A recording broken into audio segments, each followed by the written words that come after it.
Good morning and happy Monday. I'm Adrienne. I'm your host for the Power Talk. We come together every Monday, and we talk about the things that are important, what you need to know right here and right now. So I invite you to visit my website, jeanadrienne.com. If you haven't done so already, you can grab, if you sign up for my newsletter, you can grab your free subscription to the online version of my Inner Speak cards. You can use those cards forever. Even if you don't like my newsletter, you can opt out and continue using the cards. But I've got a really, I think, good and important show for you today. So today my guest is Burge Smith-Lyons. She is the founder of a company called Essence of Being, and she has been doing workshops. And goodness gracious, Burge, I would imagine you have probably trained thousands of people through your Essence of Being workshops over the years. Her website is www.essenceofbeing.com. Welcome, Burge. Thank you, Jean. I'm glad to be here. I'm excited. Yes, I'm old. I've been doing this 36 years. So Essence of Being has been around for 24 years, but I've been doing these types of transformational experiences for a long time, yeah. Well, I think you still have a couple of years to catch up with me. So there you go. I remember I met you, God, a million years ago at a loving relationships training. Right. I don't even think you had gotten into this yet. You were doing acting and comedy, I think. At that. No, I was doing that. I've been doing and being this type of work through. One of the reasons why I started doing it was because of theater, wanting to help people with getting in touch with their emotions. But I've always had other businesses to support my workshop habits, for sure. Right.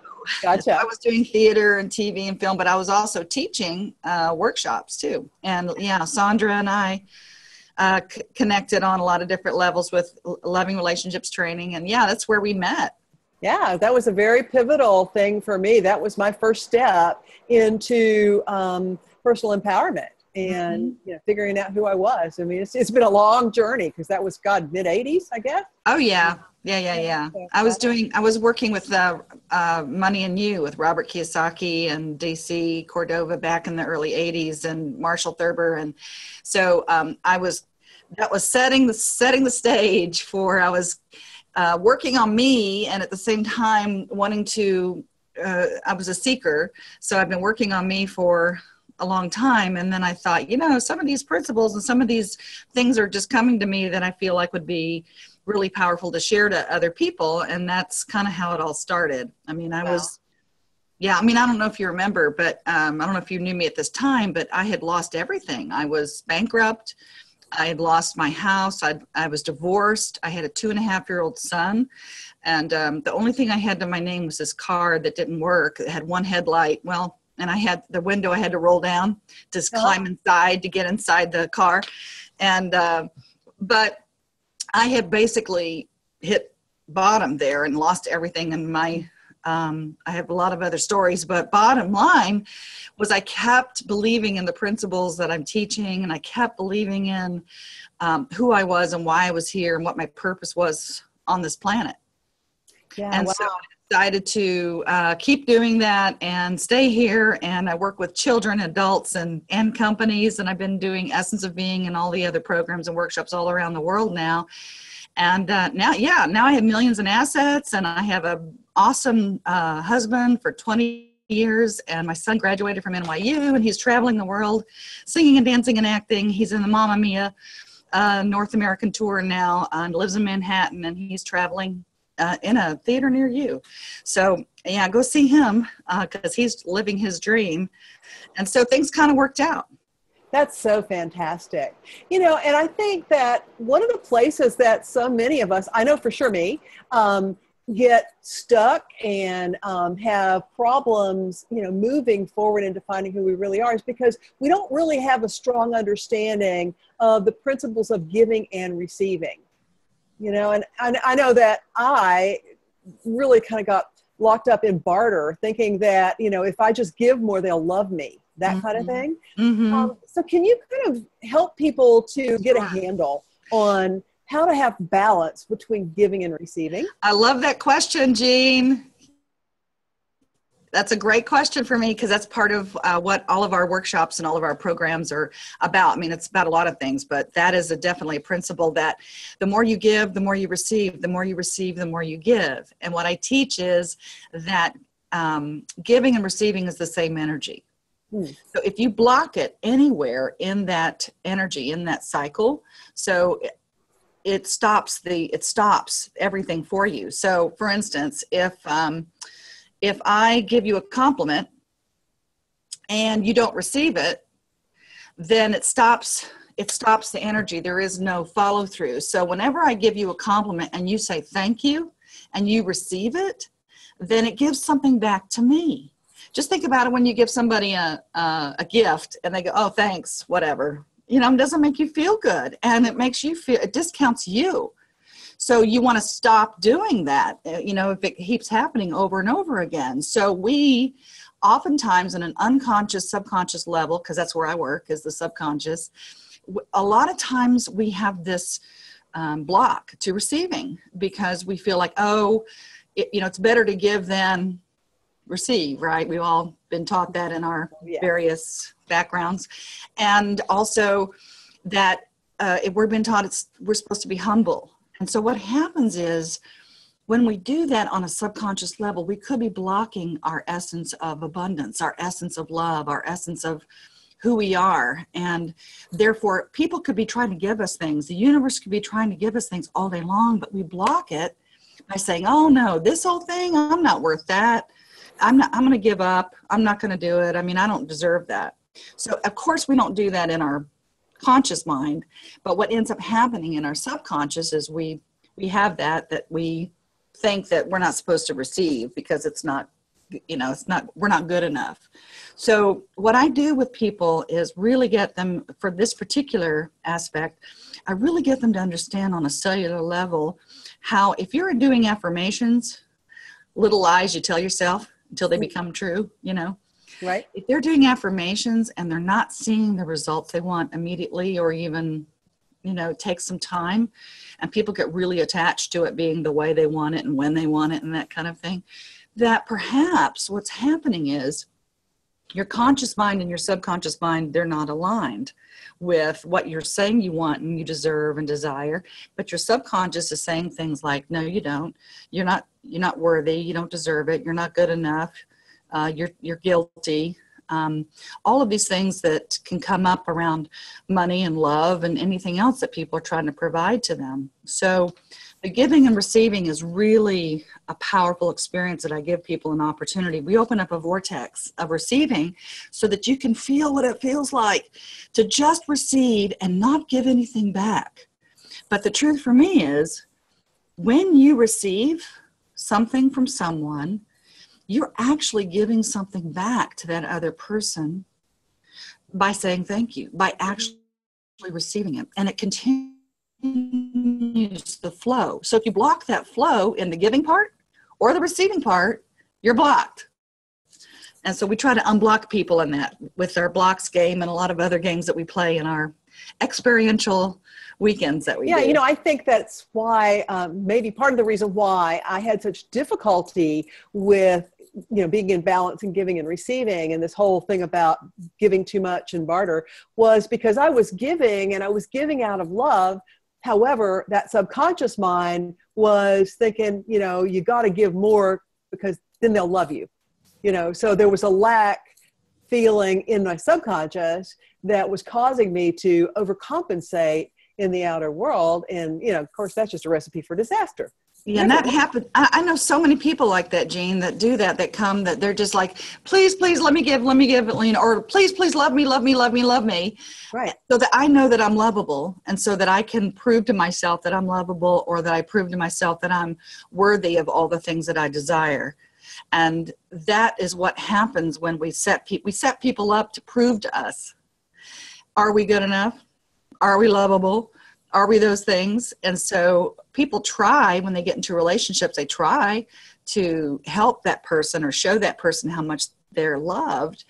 But in essence, what happens is it's asking too much from another person to fill you up, because they have to fill themselves up too. And so many times people get into relationships, and it's part of that whole giving and receiving thing. They think if they give and give and give and give, like you said, they'll be loved and they'll be good enough to be loved. And what ends up happening is they end up resenting, or they end up they divorce, or they don't get, they basically are asking too much from that other person to fill them up. And it's really tiring. Exactly. Yeah. Because it's our own job to fill ourselves up, period. We can't fill anybody else. We can't fix anybody else. And boy, I know that it's usually hit me in the wallet, because a lot of times what I tend to do is like spend money trying to fix. And I've just about spent myself to the poorhouse trying to fix.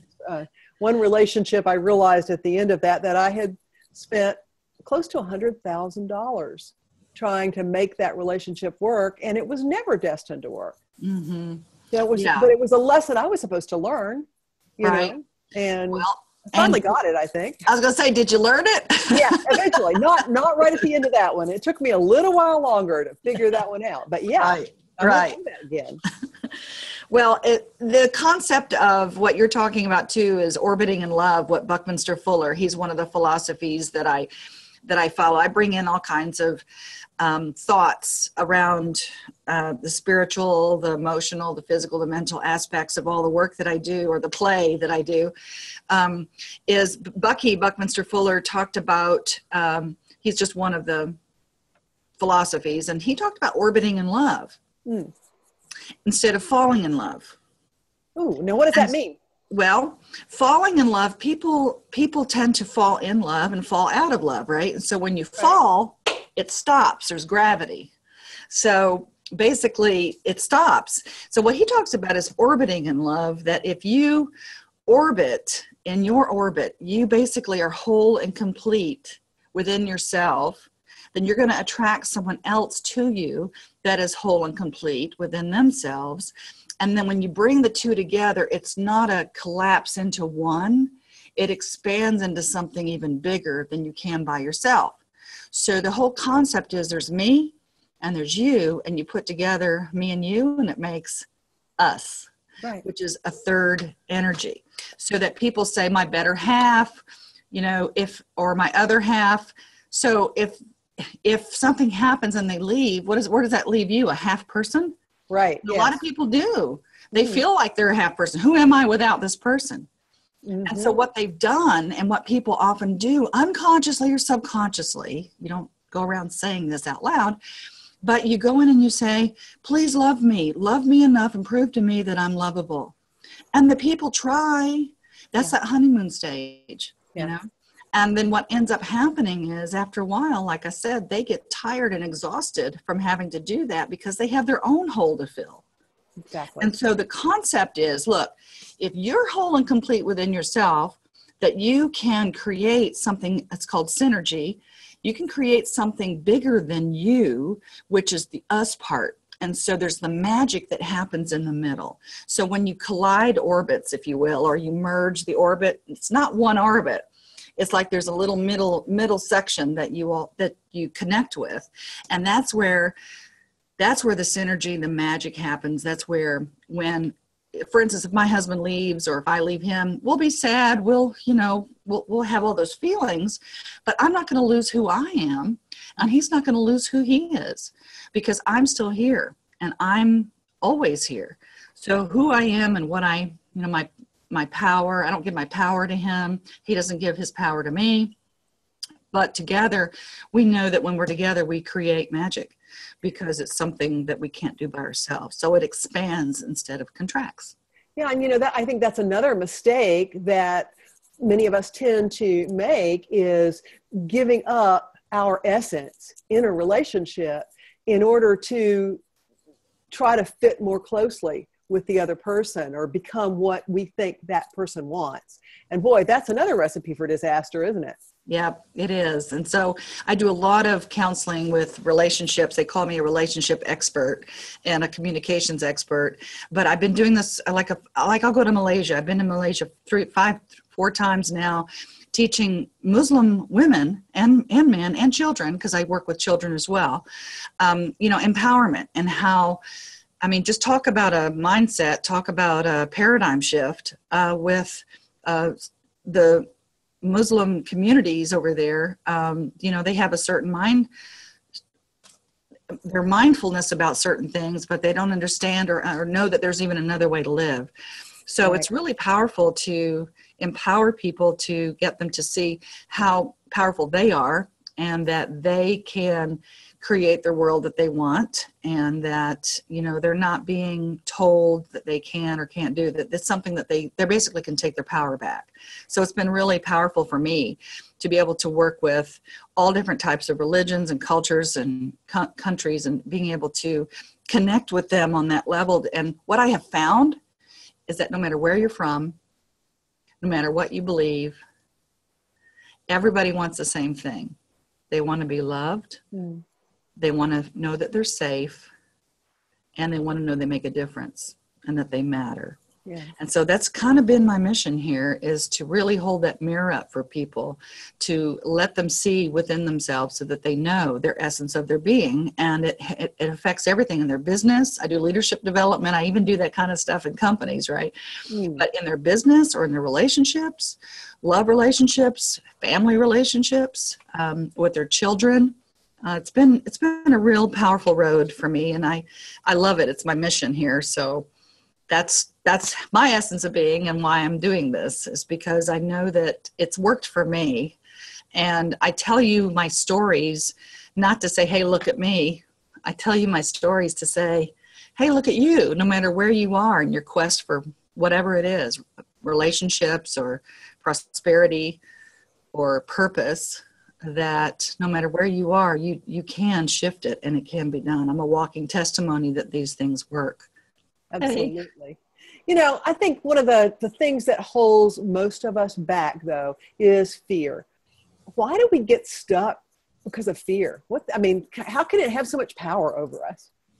Well, it doesn't have power over us until it has power over us until we acknowledge it. So we actually help people see their fear and actually look at it right head on and say, okay, I see you. The fear is there. You're either in fear or love. You're either in fear or love. There's only two thought systems to be in, really. It all boils down to that. And so people can, I know you've heard this before, false evidence appearing real, which is the Course in Miracles definition of fear. Mm-hmm. But we've gathered evidence all our lives that these are the things that we should be afraid of, and we should do this, and we should be that, and all of those shoulds. And I always say, if you should on yourself, it gets messy. Yeah. That's a joke. Anyway. It does, though. It gets messy.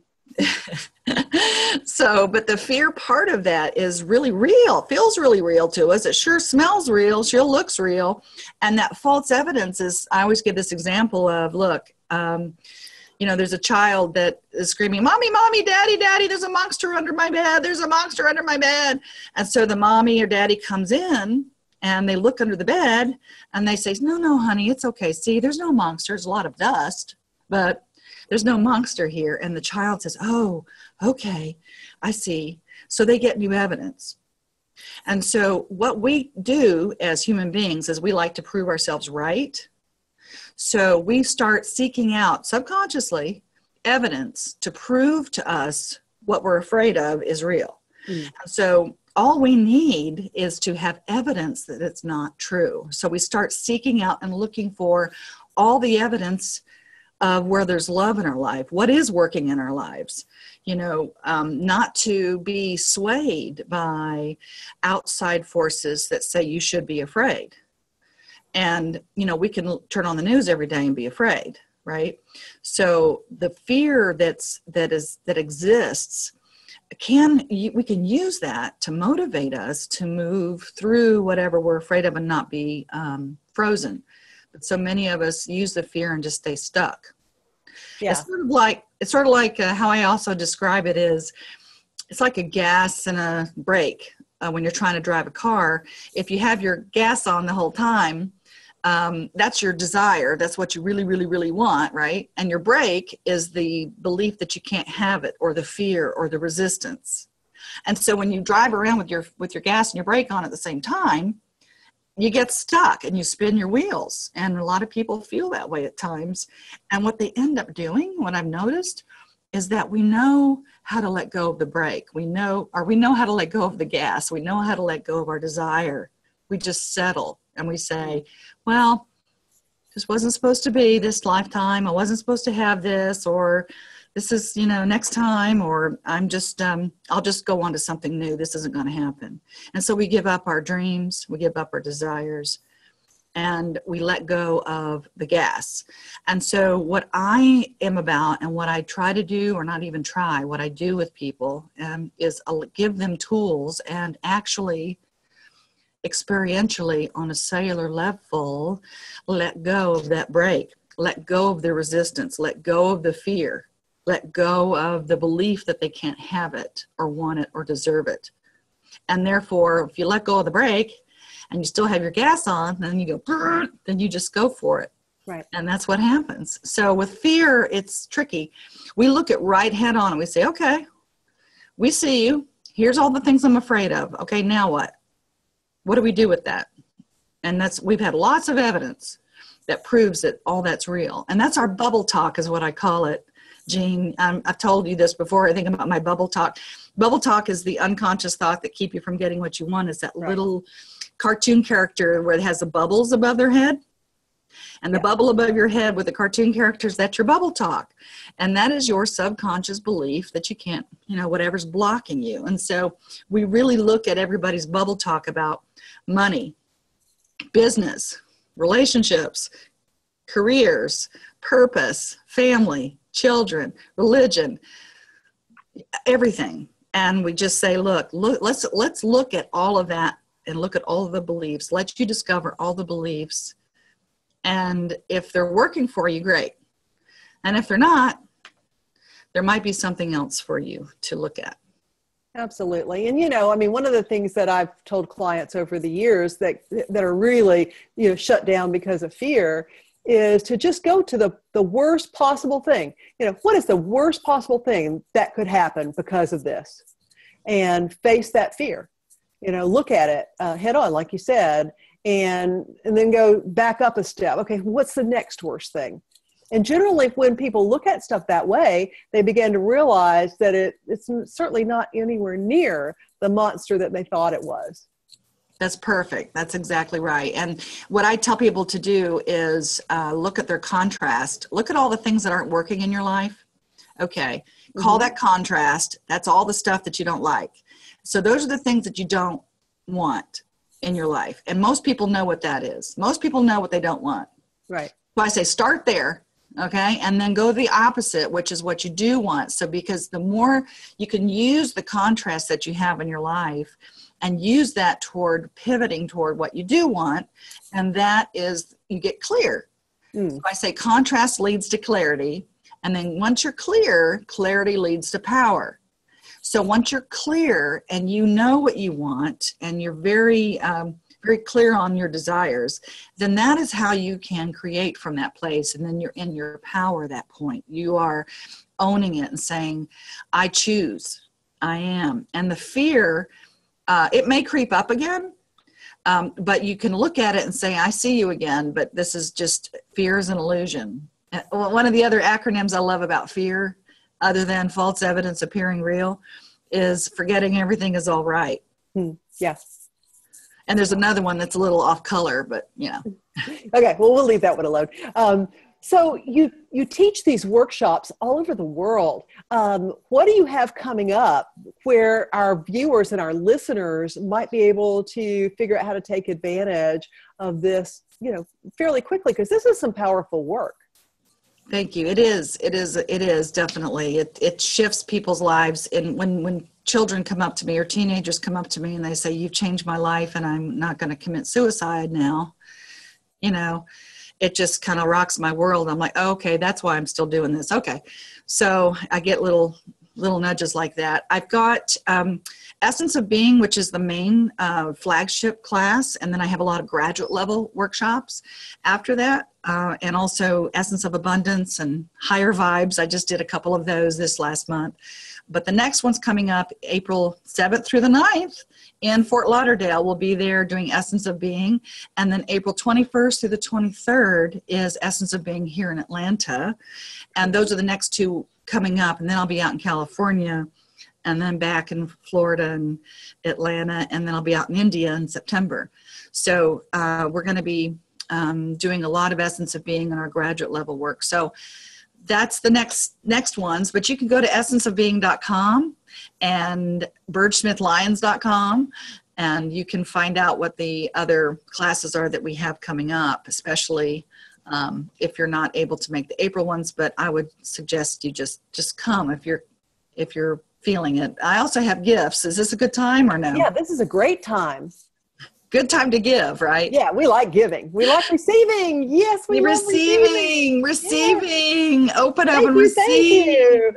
It's easy to receive, and I don't have to give anything back because it's already taken care of. I'm already getting, whenever we receive, just remember that you're giving something back at the same time. Right. Because as much of a giver as you are, Jean, there's got to be receivers out there. So in order for you to give, you have to have receivers. So be a receiver, right? And then other can give to you because we're looking to give.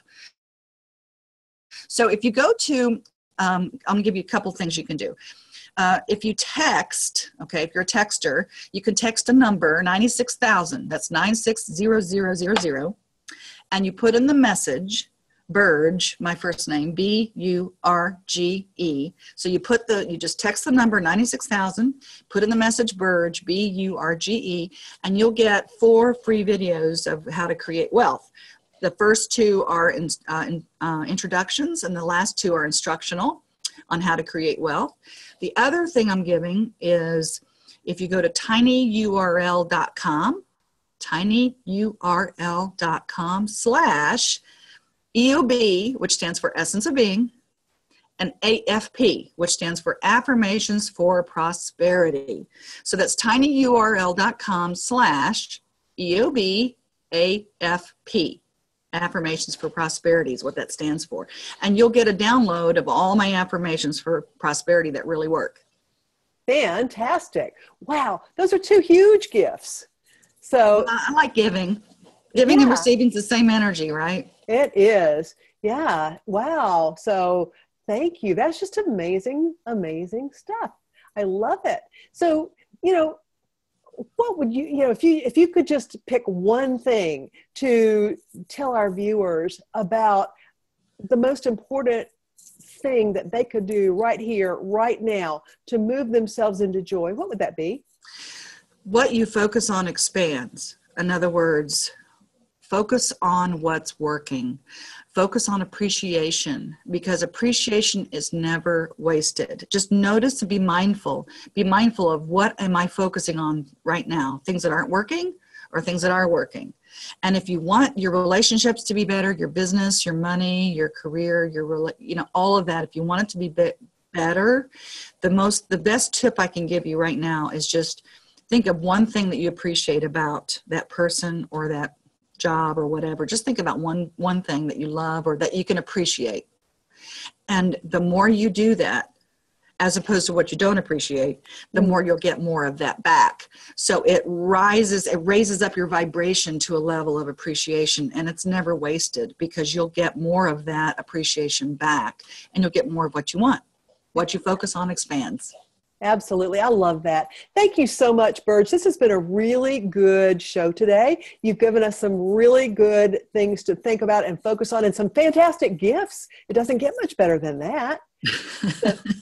I really appreciate it. So folks, you can go to her website. That would be essenceofbeing.com. or text 96,000 and get your money videos so that you can start finding prosperity in your life, or tinyurl/EOBAFP. Apple Frank. Yeah, and it's tinyurl.com .com. Right. EOBAFP. Yeah. Fantastic. So thank you so much. You are a busy woman, and I really appreciate you taking the time to be with us today. You're welcome. Thank you, Jean. Love you. All right. I love you too. And next week, my guest is going to be Carolyn Gervais. She's an author and she's a coach, and she has written a brand new book. It's called Life After Life. So I know you're going to enjoy what Carolyn has to say. And until next time, remember, people who take responsibility for their lives create the reality they desire. Ciao. Love y'all.